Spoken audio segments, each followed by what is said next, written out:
Hello everyone, well I'm Ranveer Kumar, your well wisher, your friend and छोटा मोटा English teacher. आज मैं फिर 12th इंग्लिश का एक short story prose Bihar board का लाया हूं, जिसका आज मैं समरी पढ़ाने जा रहा हूं। उसका नाम है दी आर्टिस्ट, है ना, जिसके author writer composer Shiga Noah है ना। ये एक जापानीज शॉर्ट स्टोरी है, शॉर्ट स्टोरी जो आपको मैं लाइन बाय लाइन समझाने की कोशिश करूंगा। मैं सिर्फ कोशिश ही कर सकता हूं, मैं भगवान नहीं हूं कि मैं आपको 100% समझाऊं तो आपको 100% समझ में आ जाएगा। अगर आपकी इच्छा रहेगी तो अगर हम 100% दे रहे हैं और आप चाहते हैं 100% समझना तो आप पक्का समझ सकते हैं। चलिए हम बात करते हैं, है ना, एक short story 12th English Bihar board का। बुक का नाम है रेनो पार्ट 2, जिसका एक स्टोरी है दी आर्टिस्ट। आज उसका हम लोग समरी पढ़ेंगे आराम से, है ना। दी आर्टिस्ट, जिसके ऑथर शिगा नोया है,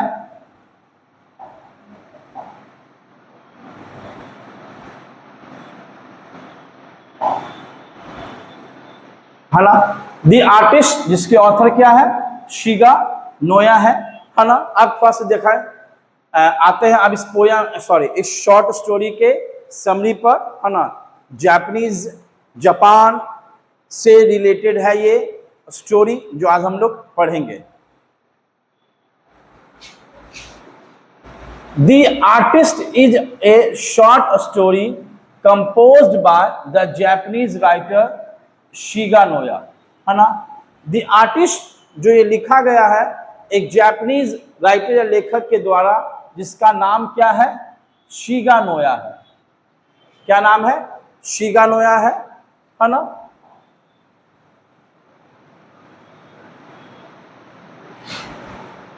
this story expresses the traditional look of teachers and guardians towards the students.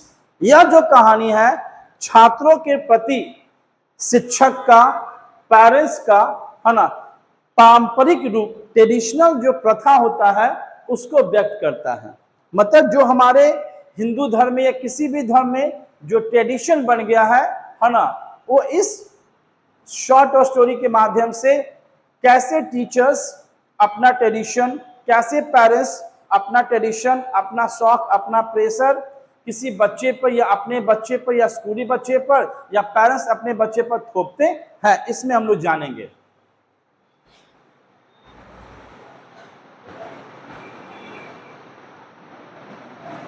The teacher and the guardians think that spending time on things other than studies is only the wastage of time. शिक्षक और guardians सोचते हैं कि पढ़ाई के अलावा किसी और चीज पर अगर आप समय बर्बाद करते हैं तो वो समय का बर्बादी होता है। मतलब पढ़ाई के अलावा और अपना समय किसी और चीज पर आप व्यतीत कर रहे हैं, बिता रहे हैं, खर्च कर रहे हैं, तो वो सिर्फ क्या है, वेस्टेड ऑफ टाइम है, मतलब समय की बर्बादी है। ये एक पेरेंट्स, गार्जियंस और शिक्षक का सोच होता है, क्योंकि पेरेंट्स चाहते हैं, शिक्षक चाहते हैं कि पढ़ लिख कर हमारा स्टूडेंट्स, हमारा बच्चा कुछ आगे बढ़ जाए। In this story, SEBI is a 12 years old schooling going boy. इस कहानी में सेबी एक नाम का एक बच्चा है जो 12 साल का है और स्कूल जाने वाला बच्चा है। मतलब कि वो स्कूल जाता है, अभी तक स्कूल जाता है, प्राइमरी स्कूल जाता है। He is keenly interested in gods, है ना। वह कद्दू में ज्यादा अपना रुचि, उत्सुकता, अपना प्रेम ज्यादा रखता है वो। He tried to involve himself in polishing gods whenever he got time.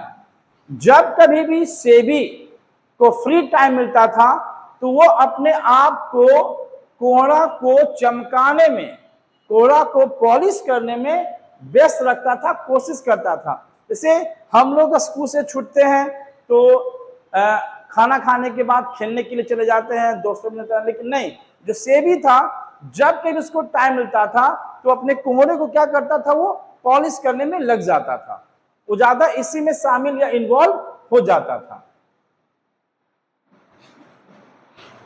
His father did not like it, है ना, उसके पापा को यह चीज, यह नेचर, यह स्वभाव या जो सेबी करता था, कोहरा पर पॉलिश लगाना, गॉड्स लगाना, उसको पसंद, मतलब उनको पसंद नहीं था। he told Sebi to sing नाना व बुशी बैलेट्स, है ना। सेबी के जो पापा थे वो कहते थे कि बेटा तुम एक गाना गाओ, उस गाना का नाम क्या है, नाना व बुशी बैलेट्स, है ना। एक प्रकार का कोई भी सॉन्ग होगा, है ना, भक्ति जो भी सॉन्ग होगा, जैसे हम लोग के पापा कैसे कहते हैं कि गायत्री मंत्र गाते रहो, जय श्री राम जपते रहो, तो उसी तरह सेबी के पापा कहते थे कि आप क्या करो, नाना व बुशी बैलेट्स गाते रहो। But Sebi tried to continue his hobby in spite of his father's open dislike. लेकिन सेबी अपना जो शौक था उसको कंटिन्यू रखता था, कंटिन्यू रखने का मतलब जारी रखने का कोशिश करता था, है ना। पापा के नापसंद होने के बावजूद भी सेबी अपने शौक को कंटिन्यू रखने की कोशिश करता था, मतलब पापा का वो बात सुनता नहीं था, जिसका जो पैशन था, जो जुनून था, जो प्यार था, उसको बरकरार रखता था और कोशिश करता था। When he got time, he went to the market, है ना। When he got time, he went to the market and collected gods of different size.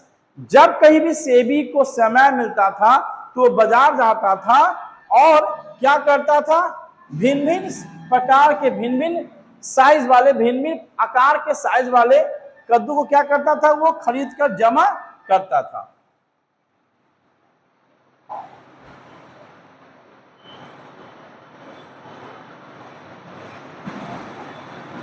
One day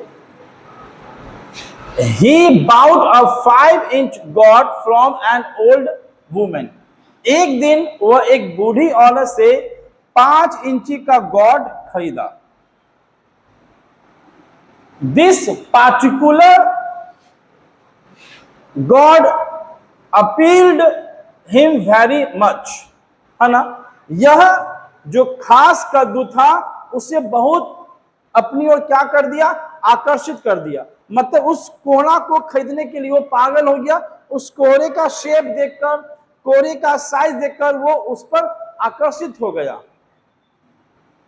He took it to a school, और उस 5 inch के कोहरे को अपने साथ school भी ले जाना शुरू कर दिया। And began to polishing it under his desk, और क्लास में बैठकर डेस्क के नीचे उसके ऊपर पॉलिश करना शुरू कर देता था। One day he caught red-handed, एक दिन वह रंगे हाथों द एथिक्स टीचर से पकड़ा गया। एथिक्स टीचर मतलब जो नैतिक पढ़ाने वाला, सामाजिक ज्ञान देने वाला, नीति न्याय का बात करने वाला शिक्षक के हाथों वह क्या हो गया, एक दिन रंगे हाथों पकड़ा गया। The teacher became very angry with SEBI, है ना। सेबी पर वह शिक्षक बहुत ज्यादा गुस्सा हुआ। For neglecting his studies and playing with gods, क्योंकि वह पढ़ाई को नेग्लेक्ट, नजरअंदाज करके वह किसके साथ खेलने लगा था, गॉड्स के साथ खेलने लगा था।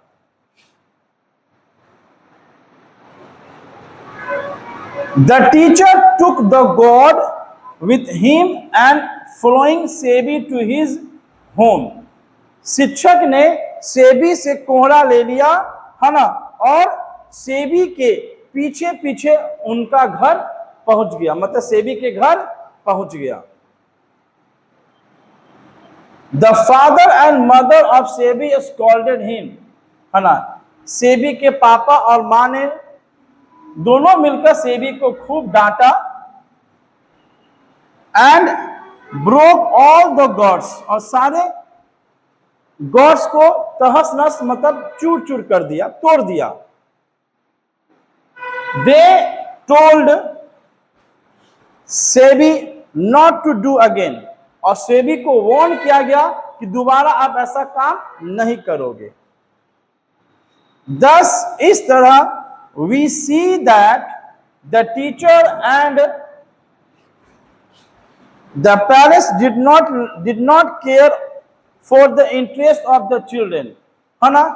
तो हम लोग देखते हैं कि टीचर्स और पेरेंट्स बच्चों का किसी चीज पर जो इंटरेस्ट रहता है, किसी चीज के लिए पागल रहते हैं, है ना, उनका केयर नहीं रहता है। उनका सिर्फ मकसद रहता है कि मेरा बच्चा क्या करे, पढ़ लिख ले, इसके अलावा किसी और काम में वो व्यस्त नहीं हो। तो आप इस पोयम से क्या जाने? This is an injustice to children, this is an injustice to children, यह बच्चों के लिए एक प्रकार का क्या है? अत्याचार है, अन्याय है। बच्चों का भी मन होता है कि पढ़ाई के अलावा कुछ हम एक्स्ट्रा चीज जाने सीखे, जिससे मेरा लाइफ संवर भी सकता है ना। जैसे बिहार में कुछ बच्चे जब डांस करने जाते हैं तो अगल बगल कहता है कि बच्चा नचनिया बन गया है, पढ़ाई लिखाई पे ध्यान नहीं देता है। ऐसा नहीं कि सिर्फ आदमी पढ़े लिखेगा तो ही लाइफ बनेगा, नहीं, बहुत सारी चीजों में भी है। आप अगर अपना हाथ, अपना किस्मत आजमाते हैं, आपका जुनून है, पैशन है, तो आप लाइफ में आगे बढ़ सकते हैं। लेकिन मैं यही कहूंगा शिक्षक से, पेरेंट्स से, कि बच्चों के पास अगर एक्स्ट्रा स्किल है उसको भी ध्यान दें, उसे डांट फटकार कर वो स्किल को खत्म करने की कोशिश ना करें। चलिए फिर मिलेंगे अगले पोयम की किसी समरी पर, तब तक के लिए जय हिंद, जय भारत।